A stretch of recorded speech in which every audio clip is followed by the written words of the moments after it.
Good morning, brothers and sisters. God bless each and every single one of you. It is Hunter's Point here with another video. I hope you all are doing well so far this morning.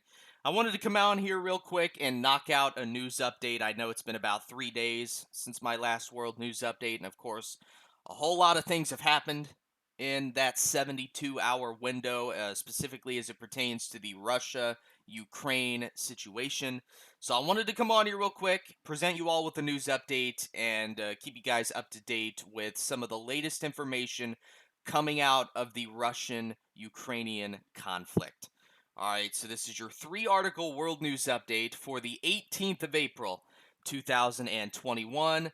And let's get started here. I've got three articles off of endtimeheadlines.org, so without any further ado, let's get right into it. All right, let's start with the first one. Russia now has 1,300 battle tanks, 3,700 drones, 1,300 artillery units, 380 rocket launch systems, and over 100,000 troops ready for war stationed along the conflict zones alongside the border between Russia and Ukraine. So now I'm going to go onwards here and read. If you don't believe that Russia is preparing for a full scale invasion and takeover of Ukraine, perhaps the latest reports coming out of that region may change your mind. According to the latest reports from Fox News, over 100,000 Russian troops have been spotted in assault vehicles painted with invasion stripes, headed over to Ukraine's border on Wednesday. It was happening as far back as Wednesday. Now, obviously, a few days have passed. It's happening even more now. I've seen reports all over Twitter and Facebook that indicate that the invasions are continuing to ramp up. And this is further intensifying fears of a full scale war between Russia and Ukraine. The report details a mass assembly that includes 1,300 battle tanks, 3,700 drones, 1,300 artillery units, and about 380 multiple launch rocket systems. You have mortar units that are included in the 1,300 artillery, and this is all massing alongside the border between Russia and Ukraine. According to a report from the New York Post, the appearance of painted stripes on Russian armored vehicles, which have been dubbed as, I believe they were invasion stripes. Yes, that's what they're actually referred to as, are invasion stripes. But they're essentially the appearance of painted stripes on Russian armored vehicles that are headed to the front lines, and it's essentially used as a deterrent to friendly fire. It's a way to let other Russian units know, like, okay, hey, like, we're friendly. All right, don't shoot. We're a friendly unit. That's what those invasion stripes are used as. And it really reminds a whole lot of experts in the military and geopolitical fields of similar stripes that were actually used on tanks by the Soviet Union's army back in the day during the 1968 invasion of Czechoslovakia. And that was what the Mirror actually reported on in a joint report with the New York Post. And again, the stripes were used as a deterrent to friendly fire. It was to let other Russian units know, like, hey, we're friendly. We're with you as we invade this specific piece of land. Some people also believe that this latest move from Vladimir Putin could be seen as a direct challenge to the United States, right after Joe Biden imposed sanctions against Russia for election interference, hacking, and bounties on troops in Afghanistan. This could actually be seen as a move from Putin to serve as some kind of direct challenge to the United States. And obviously, Biden has sent warships to the Black Sea to defend against the military buildup. He had sent at least two warships to the Black Sea region, with Russia warning the United States to stand down for their own good. I actually reported on that when it originally broke. And this kind of transitions us into the second article, where Russia has now held live fire drills in the Black Sea ahead of U.S. warship arrivals, and now are being warned to stay away. That's what they're warning the US warships to do, is to stay away for their own good. As the days go by, it seems the situation between Russia and Ukraine continues to deteriorate more and more. Seems like everything's spinning out of control. A new report is now indicating that Ukraine has accused Russia of preparing to hold nuclear weapons in Crimea as tensions in the region are reaching a feverish boiling point. And as if that wasn't bad enough, Putin has now also instructed his military to carry out live fire drills from its navy, as the first of two U.S. warships are expected to arrive any day at any moment now. The report reveals that Ukraine's defense minister has warned that Russia could attack to ensure water supplies for the annexed peninsula, and said he could not rule out a possibility that Russian forces in Crimea could undertake substantive military provocations this year. Crimea's infrastructure is being prepared for potentially storing nuclear weapons. That's what Tehran told the European Parliament's Subcommittee on Defense.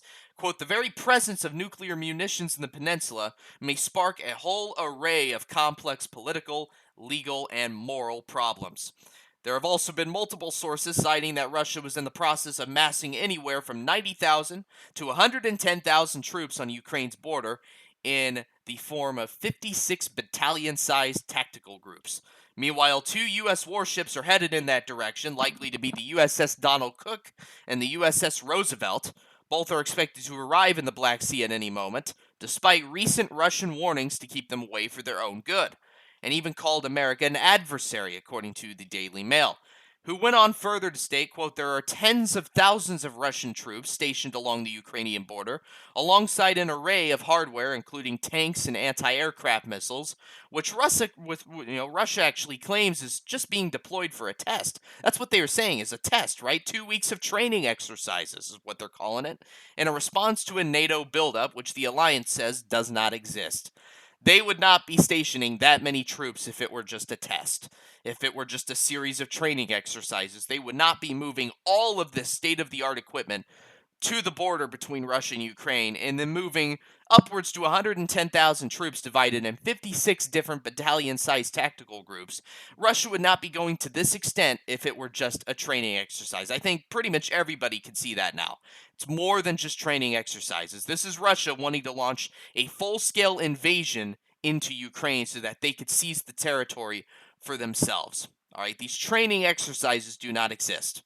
All right, the NATO buildup doesn't exist either. This is merely Russia acting on its own, wanting to invade Ukraine and possibly launch a full scale war. Quote, instead, Western observers believe the buildup is designed to test Biden's response, with the German defense minister saying today that Moscow is trying to provoke a reaction. Together with Ukraine, we will not be drawn into this game, she said. I'm telling you, this is Russia acting on its own volition, wanting to invade Ukraine, seize the land for its own, absorb all the resources, and Russia's wanting to become essentially the next big global superpower. The question is, will the United States and a lot of the other NATO aligned nations, will they allow that to happen? That remains to be seen. Now we're going to go on to the third article here, and this is pretty big. I think this could actually be deemed a major escalation in the Russia-Ukraine conflict. Ukraine just threatened to shoot down and sink Russian boats following provocative maneuvers.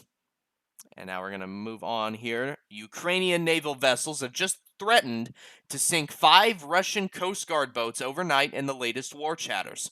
The report states that the incident took place in the Black Sea, where Ukrainian ships reportedly warned 5 Russian Coast Guard vessels to withdraw following provocative maneuvers. Meanwhile, Ukraine's ambassador to Berlin has also just announced that Ukraine could also build nuclear weapons unless it is allowed into NATO, right? Because they want to basically get invited and accepted into NATO. This way they could use NATO as protection. This all comes on the heels of multiple reports of Russia continuing to mobilize tens of thousands of troops along its border with Ukraine, causing tensions to reach an all-time high level. This latest altercation took place after Russian vessels acted in an aggressive manner and only stepped down after Ukrainians threatened to open fire. According to Express, the incident took place less than 25 miles from the strategically vital Kerch Strait, leading Russia to make a statement that access to waters near the strait would be blocked through the strait itself, or though the strait itself would stay open. I believe that was a typo on their part. I'd actually read numerous secondary articles, and I'm sure eventually End Time Headlines will cover it. The Russians have actually gone through with blockading the Kerch Strait. And according to international law, a blockade could be seen as a declaration of war. And the Russians have gone through with blockading the Kerch Strait, which is a massive escalation. Now you have a lot of people who work with the DEFCON warning system team that are actually discussing moving the U.S. from a DEFCON 5 to a DEFCON 4. Right now we're at a DEFCON 5, which is the highest. We're fine, right? It's green, everything's good. But we may need to move to a DEFCON 4, which would be blue, that would indicate that things are a little bit more tense than they were, and it warrants paying closer attention to the situation. But anyways, continuing with the last bit of this article. Meanwhile, Russia has also reportedly asked 10 U.S. diplomats to leave the country in direct retaliation for Washington's recent expulsion of the same number of Russian diplomats and sanctions over alleged malign activity, and suggested the U.S. ambassador return home for consultations. This latest event has prompted some experts to warn that the U.S.-Russia relations are at the worst they've been since the Cold War. And that's what's going on right now. That is the massive amount of news that has transpired over the last 72 hours or so. I wanted to do my best to come on here this morning and give a compact news update, getting everybody caught up to speed on the events that have transpired over the last 72 plus hours. That's where we're at as of right now. Obviously, it's a new day. Even more things are happening. I'm sure there were things that happened yesterday that have not yet been reported on by secondary news sources. So I will be keeping my eyes and ears out for that. And if anything substantial has indeed happened, you can trust that I will be right back on here delivering another news update. But until then, that will conclude your world news update. Now I'm going to go ahead and read the gospel of grace, which is found in 1 Corinthians 15, verse 1 to 4. And it says, "Moreover, brethren, I declare unto you the gospel which I preached unto you, which also ye have received, and wherein ye stand, by which also ye are saved, if ye keep in memory what I preached unto you, unless ye have believed in vain. For I delivered unto you first of all that which I also received, how that Christ died for our sins according to the Scriptures, and that he was buried, and that he rose again on the third day according to the Scriptures." That is the gospel, the good news. 1 Corinthians 15, 1 to 4. You are saved and born again if you believe that gospel alone. The shed blood of Christ serves as the propitiation, the payment for all your past, present, and future sins. John 3, verse 16 to 18, which I will now read. And it reads as follows: "For God so loved the world, that he gave his only begotten Son, that whosoever believeth in him should not perish, but have everlasting life. For God sent not his Son into the world to condemn the world, but that the world through him might be saved. He that believeth on him is not condemned, but he that believeth not is condemned already, because he hath not believed in the name of the only begotten Son of God." John 3:36 says, "He that believeth on the Son hath everlasting life." That's present tense. "And he that believeth not the Son shall not see life, but the wrath of God abideth on him." John 5:24 is what I'm thinking about reading next. "Verily, verily, I say unto you, he that heareth my word and believeth on him that sent me hath everlasting life, and shall not come into condemnation, but is passed from death unto life." I hope everyone's seeing a pattern here. You receive eternal, everlasting life the nanosecond you trust in Christ alone. Believe his gospel. Jesus Christ is the Son of God, God the Son, the second part of the Trinity. He died on the cross, shedding his precious purifying blood for the remission of all mankind's sins. That includes your sins as well as my sins, past, present, and future. He was buried in the tomb 3 days, proving that he was dead, and he rose again on the third day according to the Scriptures, conquering hell, death, and the grave on the third day for our justification and therefore our salvation. We are saved, sealed, and sanctified until the day of redemption, the nanosecond we believe the gospel of Christ alone. We got to trust in the blood, because the blood's what it's about. It's not about our water baptism. It's not about our ability to speak in tongues or obey the law or follow the commandments. It's about our ability to trust in Christ alone, his shed blood as payment for our sins. Jesus did all the work when he died on the cross, was buried, and rose again the third day, almost 2,000 years ago. He did it all. And it's by us putting our faith and trust in him that we actually receive the Holy Spirit and are saved and sealed with it until the day of redemption. I'm going to read Ephesians now, chapter 2, verse 8 and 9, which says, "For by grace are ye saved through faith, and that not of yourselves. It is the gift of God, not of works, lest any man should boast." Grace, by definition, is getting what we don't deserve, right? God's unmerited favor, which God offered to us and presented to us as the free gift of salvation. And we accept that gift and receive that gift once and for all, past, present, and future, by faith alone, by belief in Christ alone. Faith alone in the finished redemptive work of Jesus Christ alone. It's not of our performance or behavior, right? Because it's not of ourselves. It is the gift of God. It's not of our works or performance, so that no man may boast. Salvation's very simple. Jesus did all the work. He died for your sins, was buried, and on the third day rose from the dead. And if you believe that alone is enough to save you, if you accept Christ's blood as the propitiation of all your past, present, and future sins, you are indwelled with Holy Spirit, whereby you're saved, sealed, and sanctified with it until the day of redemption. So I would implore you, if you're a non-believer watching this video right now, if you've stumbled across my channel page, believe on the Lord Jesus Christ for your salvation and eternal security, and you will be saved. Right? Acts 16:31, I'm actually going to read 30 as well. Acts chapter 16, verse 30 to 31. This paints a picture of the Philippian jailer that asked Paul and Silas, like, what must I do to be saved? What do I have to do? Acts 16:30 to 31 explains that. And them, right, and this is the Philippian jailer, brought them out and said, Sirs, what must I do to be saved? He was asking this to Paul and Silas. And they said, Believe on the Lord Jesus Christ, and thou shalt be saved in thy house. Believe on Christ alone, and you will be saved. I would implore you to do so now, because tomorrow's not guaranteed. Your next breath's not even guaranteed, right? There's no guarantee when you lie your head on your pillow tonight that you're going to wake up tomorrow.